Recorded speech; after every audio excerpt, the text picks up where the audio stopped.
Dini takıntılar ya da vesvese dediğimiz bizim literatürümüzde, İslam literatüründe vesvese dediğimiz durum aslında obsesif kompulsif bozukluk dediğimiz Batı literatüründe rahatsızlığın bir alt türüdür.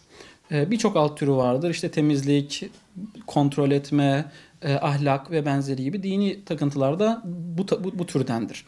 Peki nasıl oluyor dini takıntılar? Nedir dini takıntılar? İşte kişinin abdest aldım oldu olmadı, namaz kıldım oldu olmadı, işte aklıma kötü bir düşünce geldi, acaba ben dinden mi çıktım gibi birçok düşüncenin zihnine tekrar tekrar geliyor olması, bunu kişinin istemeden geliyor olması, rahatsız ediyor olması ve kişinin bundan kurtulabilmek için bazı tekrarlayıcı davranışlar yapıyor olmasına biz dini takıntılar diyoruz. İşte abdestim olmadı düşüncesi geliyor, tekrar tekrar abdest alıyorum.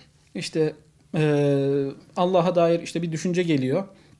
Acaba dinden mi çıktım, Allah'a küfür mü ettim diye bir düşünceyle beraber işte estağfurullah estağfurullah demek, kafayı sağa sola sallamak gibi birçok davranış görebiliyoruz. Peki niye oluyor bunlar?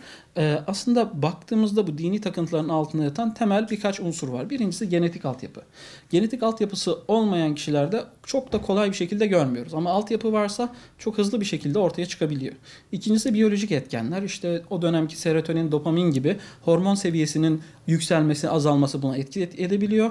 Üçüncüsü de ve muhtemelen en önemlilerinden bir tanesi erken dönem yaşam olayları. Ne demek istiyorum? İşte aile içerisindeki yapılar, sert yapılar risk faktörünü arttırıyor. İlk çocuk olmak risk faktörünü arttırıyor. Ve katı dini öğretiler. Ne yazık ki doğudan batıya, kuzeyden güneye dini öğretiler genellikle katı kurallar şeklinde karşımıza çıkıyor. İşte iğne deliği kadar yer kalmayacak şekilde gusül alman lazım. Bağlamdan kopartılıp kullanıyoruz bunu aslında. Peygamber Efendimiz sallallahu aleyhi ve sellemin söylediği dönemde kullandıkları su 5 litrelik gibi bir su kullanıyorlar gusül abdesti için. Ama bugün biz bir suyu açıyoruz, tazikli su geliyor ve o tazikli su sayesinde aslında her yere su değmiş oluyor. Ama kişi o kadar katı öğretiliyor ki onu bırakırsan şöyle olur, bunu burada eksik olsa böyle olur, aklından en ufak geçen düşünceden sorumlusundur. Ya da işte bazen maalesef kötü örnekler olduğu gibi işte camide, Kur'an kursunda işte sert müdahaleler, muamelelerden dolayı çocuklarda, çocukluk döneminde daha doğrusu insanlarda çocukluk döneminde başlayan katı bir zihin yapılanması oluyor.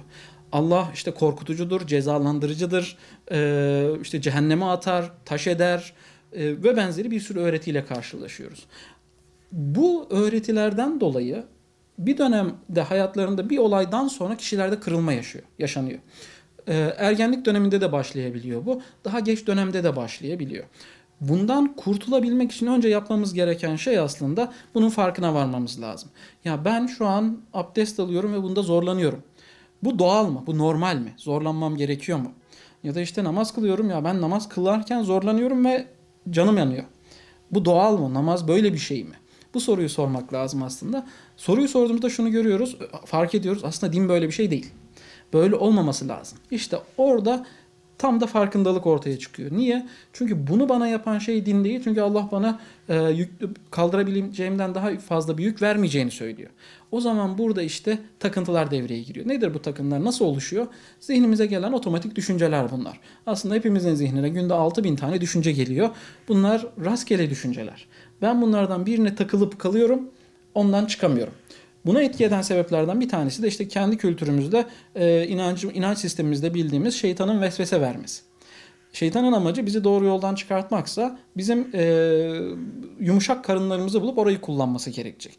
Nedir? Ben hassas olduğum için dinde işte namazım, abdestim değer verdiğim için, önemli olduğu için şeytan burayı kullanıp, çünkü soldan yaklaşamayacak bana, beni işte kötü davranışlara sürükleyemeyecek, o zaman sağdan geliyor.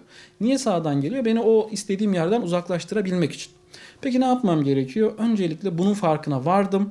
Farkına vardıktan sonra şunu diyeceğim. Bunlar şeytanın vesveseleri, bunlar takıntılı düşünceler.